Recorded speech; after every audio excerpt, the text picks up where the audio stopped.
Pertama, yaitu kaum Yahudi. Dari Anas bin Malik radhiyallahu anhu, Rasulullah shallallahu alaihi wasallam bersabda, akan mengikuti Dajjal dari kalangan Yahudi Asbahan sebanyak 70.000 orang yang memakai baju tebal dan bergaris-garis. Hadis riwayat Muslim. Berdasarkan hadis tersebut, jelas bahwa kaum Yahudi akan menjadi pengikut Dajjal di garis terdepan.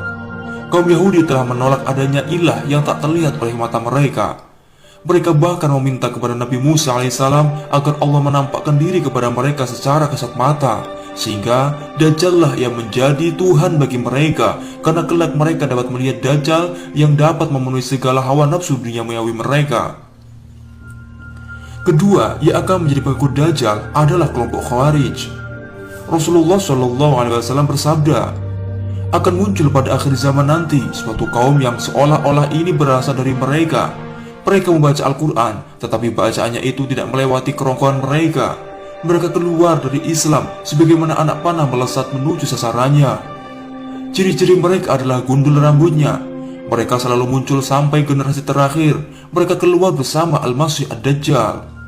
Apabila kalian bertemu mereka, maka bunuhlah mereka, karena mereka itu seburuk-buruknya makhluk dan seburuk-buruknya tabiat. Hadis riwayat An-Nasa'i. Pengikut Dajjal ketiga yaitu pelaku bid'ah dan kesesatan.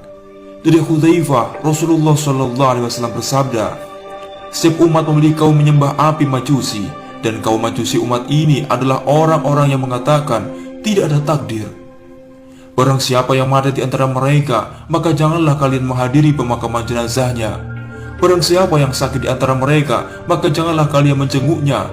Mereka itu golongan sekte Dajjal. Allah pasti akan mempertemukan mereka dengan Dajjal. Hadis riwayat Abu Dawud. 4. Golongan yang menjadi pengikut Dajjal adalah perempuan. Rasulullah Shallallahu Alaihi Wasallam bersabda, Dajjal tinggal di tanah berair di Maghrib Ghana. Maka kebanyakan orang yang keluar mengikutinya itu dari kalangan kaum wanita. Sampai-sampai seorang pria pulang untuk menemui istri, ibu, anak perempuan, saudara perempuan dan bibinya. Kemudian dia mengikat mereka kuat-kuat karena khawatir kalau para perempuan tersebut pergi mengikuti Dajjal. Hadis riwayat Ahmad. Pengikut Dajjal kelima adalah setan. Dari Abdullah bin Amr bin As radhiyallahu anhu, dia berkata, sesungguhnya di lautan itu ada setan-setan yang dipenjara, yang mengikatnya adalah Sulaiman. Hampir saja mereka bisa keluar. Lantas mereka membacakan suatu bacaan kepada kalian manusia. Hadis riwayat Muslim. Dalam bukunya, Dr. Muhammad Ahmad Al-Mubayyad menjelaskan bahwa setan-setan akan dibebaskan dari penjara tersebut untuk menebar fitnah bersama Dajjal di berbagai penjuru negeri yang akan dimasuki oleh Dajjal. Pengikut Dajjal keenam yaitu tukang sihir. Tukang sihir memusatkan bantuan mereka kepada setan karena ingin memetik manfaat dari sebagian kemampuan setan. Tukang sihir juga memperoleh tujuannya dari tukang sihir terbesar mereka, yaitu Dajjal. Sebab Dajjal mampu melakukan berbagai hal luar biasa dan mengungguli semua kemampuan sihir mereka. Ketujuh, golongan yang menjadi pengikut Dajjal adalah para pemuas nafsu syahwat. Pengikut Dajjal yang paling banyak jumlahnya adalah orang-orang yang jatuh ke dalam jerat fitnah syahwat. Sebab mereka terbiasa memperurutkan syahwat tanpa membedakan halal dan haram sebelum fitnah Dajjal muncul. Termaktub dalam suatu asar pada kitab Al-Fitan dari Ubaid bin Umar Al-Laitsi, dia berkata, Dajjal muncul lalu orang-orang mengikutinya.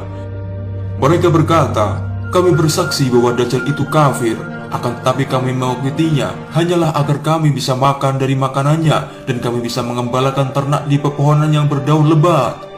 Ketika kemurkaan Allah turun, maka kemurkaan itu juga menimpa mereka semua.